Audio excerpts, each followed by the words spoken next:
रवींद्र वस्त्रनिकेतन सलगरे घेऊन आले दिवाळी महाफेस्टिवल। 1 ते 30 ऑक्टोबर पर्यंत ऑफर्सचा धुरळा आणि खास दिवाळी गिफ्ट।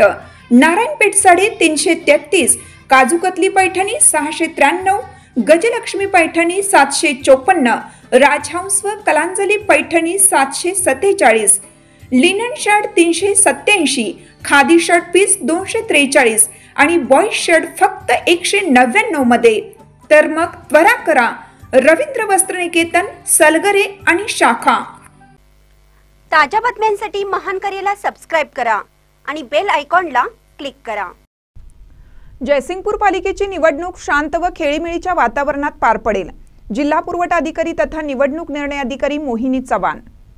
जयसिंगपूर पालिकेच्या निवडणुकीसंदर्भात जिल्हा पुरवठा अधिकारी तथा निवडणूक निर्णय अधिकारी मोहिनी चव्हाण यांनी इच्छुक उमेदवार व मतदारांची आढावा बैठक शनिवारी दुपारी जयसिंगपूर येथे घेतली। या बैठकीमध्ये अनेकांनी निवडणुकीच्या संदर्भात प्रश्न विचारले। या प्रश्नांना समर्पक अशी उत्तरे निवडणूक निर्णय अधिकारी मोहिनी चव्हाण यांनी दिली। यावेळी ही निवडणूक प्रक्रिया शांत व खेळीमेळीच्या वातावरणात पार पडेल अशी अपेक्षा व्यक्त केली। यावेळेला सहाय्यक निवडणूक अधिकारी तथा मुख्य अधिकारी टीना गवळी, उपमुख्य अधिकारी प्रमिला माने प्रमुख उपस्थित होत्या। जयसिंगपूर येथील निवडणूक प्रक्रिया संदर्भात आढावा बैठक बोलवण्यात आली होती। या बैठकीमध्ये इच्छुक उमेदवार व मतदारांनी विविध प्रश्न उपस्थित केले। विशेष करून दुबार मतदारांचा प्रश्न माजी नगरसेवक सर्जेराव पवार यांनी उपस्थित केला। यावेळी बोलताना चव्हाण म्हणाल्या, मतदार यादीचा प्रश्न संपलेला आहे। सध्या निवडणुकीचा कार्यकाल सुरू आहे, यामुळे निवडणुकीच्या कार्यक्रमासंदर्भातच प्रश्न विचारा असं त्या म्हणाल्या। उमेदवारांच्या अनामतबाबत बोलताना चव्हाण म्हणाल्या, राखीव उमेदवारांना 1000 रुपये व सर्वसाधारण उमेदवारांना 2000 रुपये अनामत असणार आहे। उमेदवार अर्ज भरण्याची प्रक्रिया व्यवस्था नगरपालिका या ठिकाणी करण्यात आली आहे। अनामत रक्कम भरल्याशिवाय उमेदवारी अर्ज भरता येणार नाही। उमेदवाराने राष्ट्रीयकृत बँकेत नवीन खाते उघडणं व खाते उघडलेली पावती उमेदवारी अर्ज भरताना जोडणं आवश्यक आहे। शपथपत्र भरताना पूर्ण भरणं आवश्यक आहे, अन्यथा नामनिर्देशन पत्र अवैध ठरू शकतं। राखीव जागेवर लढणाऱ्या उमेदवारांची जात प्रमाणपत्र आवश्यक आहे। उमेदवारी अर्ज भरताना जात प्रमाणपत्र किंवा कार्यालयातील जात प्रमाणपत्रासंबंधी टोकन जोडणं आवश्यक आहे। नामनिर्देशन पत्र शेवटच्या दिवसापर्यंत भरण्याचं थांबू नका। शेवटच्या दिवशी गर्दी होण्याची शक्यता असते, यामुळे एखादी त्रुटी राहून तुमचा अर्ज भरणं राहून जाण्याची शक्यता आहे।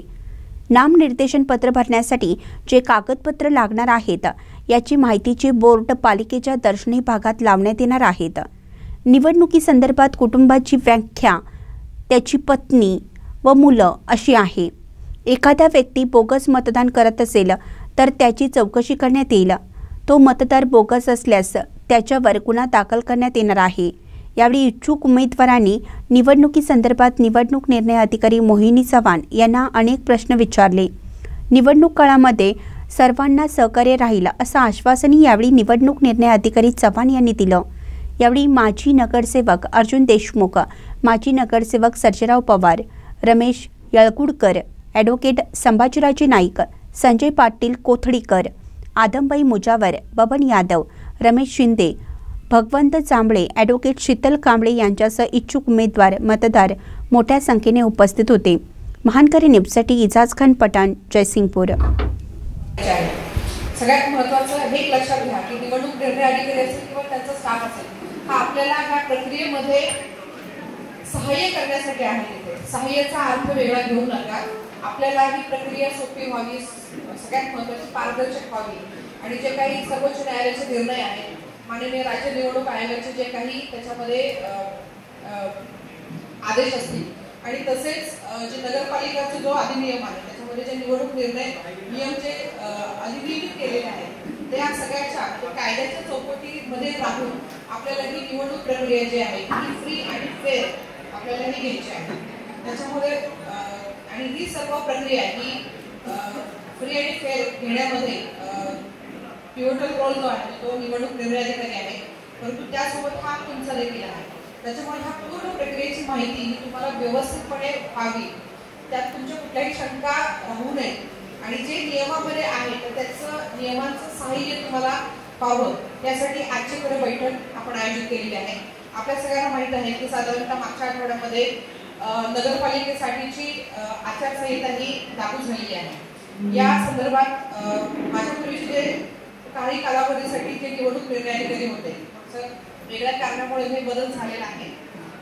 तर आपले प्रांताधिकारी दीपक शिंदे साहेब यांनी आचारसंहितेच्या संदर्भात त्याच्यामध्ये आपल्याला सूचना दिलेल्या आहेत। त्या सूचना आता मी परत रिपीट नाही करणार, परंतु जी नॉमिनेशन पेपर म्हणजे नामनिर्देशन पत्र जे दाखल करण्याची मुदत जी आहे ती सोमवारपासून सुरू होते।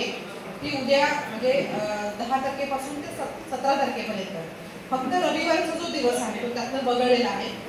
ही नामनिर्देशन प्रक्रिया जी आहे ती नामनिर्देशन पत्र स्वीकारण्याची मुदत जी आहे ती सकाळी 11 ते दुपारी 3 वाजेपर्यंत असणार आहे। त्याच्यामुळे नामनिर्देशन पत्र स्वीकारण्याचा अंतिम दिनांक हा 17 नोव्हेंबरला दुपारी 3 वाजेपर्यंत असणार आहे। आता हे नामनिर्देशन पत्र जे आहे तर त्याच्यामध्ये 2 फॅसिलिटीज आहेत। आपण ऑनलाईन नॉमिनेशन पेपर जे आहे तर ते म्हणजे भरण्याची पण देखील सुविधा आहे, पण ऑनलाईन नॉमिनेशन पेपर जरी आपण भरलं तरी ते नॉमिनेशन पेपरची आपण प्रिंट काढून जोपर्यंत निवडणूक निर्णय अधिकारी किंवा जो स्पेसिफाईड ARO ज्याच्याकडे आहे त्याच्याकडे आणून देत नाही तोपर्यंत नामनिर्देशन पत्र स्वीकारणं आहे असं होणार नाही। त्याच्यामुळे ऑनलाईन जर तुम्ही नॉमिनेशन पेपर भरलं तर जोपर्यंत तुम्ही निवडणूक निर्णय अधिकाऱ्याकडे ते देत नाही तोपर्यंत ते नामनिर्देशन पत्र भरलं जाणार, आपली उमेदवारी जी आहे ती ग्राह्य धरली जाणार नाही। हे नॉमिनेशन पेपर ऑनलाईन भरण्याची जी सुविधा तुम्हाला उपलब्ध दिलेली आहे ती थोडंसं तुम्हाला तुमचं काम सोपं व्हावं यासाठी दिलेली आहे। त्याच्यामध्ये तुम्ही मल्टिपल त्याच्यामध्ये काढू शकता, म्हणजे कॉपीज काढू शकता। त्याच्यामध्ये जर काय चूक झाली तर आपण तिथे दुरुस्त करू शकता। पण जेव्हा नॉमिनेशन पेपर माझ्या हातामध्ये तर त्यावेळी ज्या काही त्याच्यामधल्या त्रुटी असतील किंवा त्याच्यामध्ये काही जर कमी असेल तर त्या संदर्भातल्या लेखी नोटीस आम्ही तुम्हाला देऊ। ते कधीपर्यंत द्यायचं आहे त्याची देखील नोटीस आम्ही तुम्हाला त्याच वेळी देऊ। तरी देखील नॉमिनेशन पेपर दाखल करताना कोणत्याही प्रकारच्या त्रुटी राहू नये, त्यामध्ये चुका राहू नये त्याच्यासाठीची आजची ही बैठक आपण आता आयोजित केलेली आहे।